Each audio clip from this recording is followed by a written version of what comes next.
ஆண்டவர் தம் திருமுகத்தை உம் பக்கம் திருப்பி உனக்கு அமைதி அருள்வாராக. எண்ணிக்கை 6ஆம் அதிகாரம் 26ஆம் வசனம். இன்றைய இறைவார்த்தையோடு டாக் வித் காட் சொந்தங்கள் அத்தனை பேருக்கும் அன்பு வணக்கம். நான் உங்கள் ஷீபா ஜான். நான் இறை ஆசிரியருடன் சந்தோஷமா இருக்கிறேன். நீங்களும் சந்தோஷமா இருப்பீங்க அப்படின்னு நினைக்கிறேன். இன்னைக்கு நமது தவக்காலத்தின் மையப்புள்ளியை தொட்டாச்சு. இதுவரைக்கும் நோன்பு கடைபிடிக்காட்டியும் பரவாயில்ல, இனியாச்சும் 25 நாள் நோன்பு முயற்சிப்போம். ஆண்டவர் தாம் திருமுகத்தை நம் பக்கம் திருப்பி நமக்கு அமைதி அருள்வாராக. குறிப்பாக இன்றைய நாளிலே பிறந்த நாள், திருமணம் நாள், பெயர் கொண்ட திருநாள் கொண்டாடுகின்ற அனைத்து மக்களையும் நாம் இறைவன் பாதத்திலே சமர்ப்பிப்போம். அவர்களுக்காக நாம் குறிப்பாக ஜெபிப்போம். இன்றைய வருடம் ஆசீர்வாதமாக மாற நாம் அவர்களுக்காகவும் நமக்காகவும் நாம் ஜெபிப்போம். இறைவன் நம்மை நிறைவாக ஆசீர்வதிப்பாராக. திருவிவிலியம் எழுதுதல் நாள் 84. லேவியர் 10ஆம் அதிகாரம் எழுதி முடிச்சாச்சு. நாதாபு, அபிஹு ஆகியோரின் பாவம், குருக்களுக்கான ஒழுங்குமுறைகள் என 2 தலைப்புகளிலே அதிகாரம் முழுவதும் கொடுக்கப்பட்டுள்ளது. சற்றலசுவோம் வாருங்கள். ஆரோனின் புதல்வர்களான நாதாபும் அபிஹுவும் தம் தூப கலசத்தை எடுத்து அதில் நெருப்பையும் தூபத்தையும் இட்டு ஆண்டவர் கட்டளைக்கு எதிராக நெருப்பை கொண்டு சென்றனர். உடனே ஆண்டவரிடமிருந்து நெருப்பு விரைந்தெழுந்து அவர்களை விழுங்கியது. அவர்கள் ஆண்டவர் முன்னிலையிலேயே மடிந்தனர். அப்பொழுது மோசே ஆரோனை நோக்கி, என்னை அணுகி வருவோர் மூலம் என் தூய்மையை வெளிப்படுத்துவேன், எல்லா மக்களுக்கும் முன்பாக நான் மாட்சியுறுவேன் என ஆண்டவர் உரைத்ததன் பொருள் இதுதான் என்றார். ஆரோன் மௌனமாயிருந்தார். மோசே ஆரோனின் சிற்றப்பனாகிய உசியேலின் புதல்வராகிய மிசாவேலையும் எல்சாபானையும் அழைத்து, நீங்கள் இங்கே வந்து உங்கள் சகோதரரின் சடலங்களை தூயகத்தின் முன்னின்று எடுத்து பாளையத்திற்கு வெளியே கொண்டு போங்கள் என்றார். மோசே சொன்னபடி அவர்கள் சென்று அவர்கள் சடலங்களை அவர்கள் உடைகளோடும் எடுத்து பாளையத்திற்கு வெளியே கொண்டு போனார்கள்.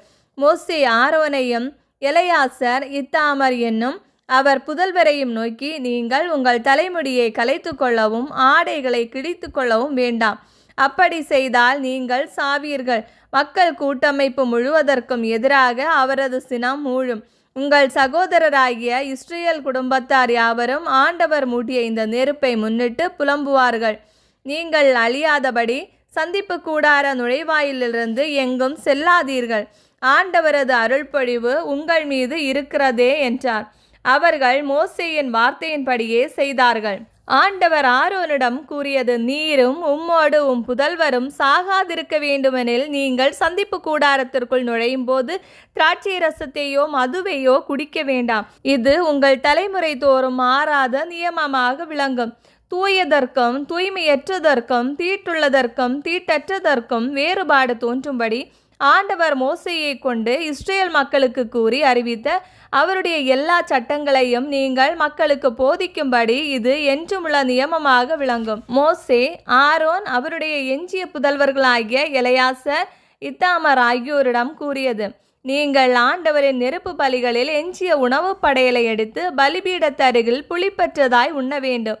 அது மிகவும் தூயது. அதை தூய இடத்தில் உண்ண வேண்டும். ஏனெனில் அது ஆண்டவரின் நெருப்பு பலிகளில் உமக்கும் புதல்வருக்கும் உரிய பங்காகும். இதுவே நான் பெற்ற கட்டளை. ஆரத்தி பலியான நெஞ்சுக்கரியையும் உயர்த்தி படைக்கும் பலியான முன்னந்தொடையையும் நீரும் உம்மோடு உம் புதல்வரும் புதல்வியரும் ஒரு தூய்மையான இடத்தில் வைத்து உண்பீர்கள். இஸ்ரேல் மக்களின் நல்லுறவு பலிகளில் இவை உமக்கும் உம் புதல்வருக்கும் புதல்வியருக்கும் உரிய பங்காகும்.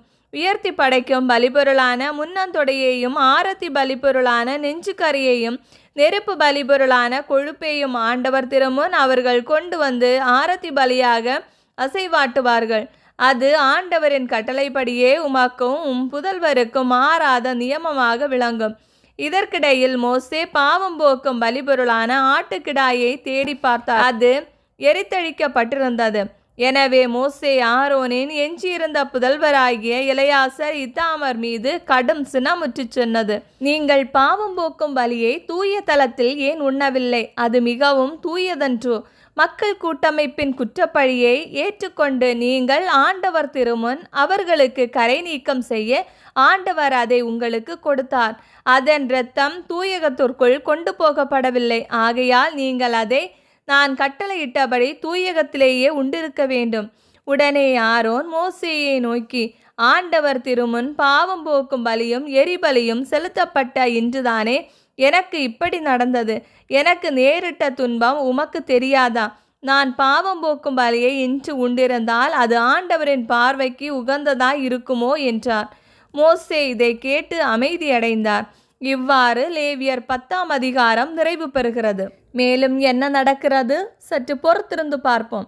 இந்த வீடியோ பிடிச்சிருந்தா லைக் பண்ணுங்கள், உங்கள் ஃப்ரெண்ட்ஸ் அண்ட் ஃபேமிலிக்கு ஷேர் பண்ணுங்கள், உங்களுடைய கருத்துக்களை கமெண்டில் சொல்லுங்கள். இறையோடு உறவாட எங்களோடு இருங்க. மீண்டும் சந்திப்போம். அன்புடன் உங்கள் ஷீபா ஜோன்.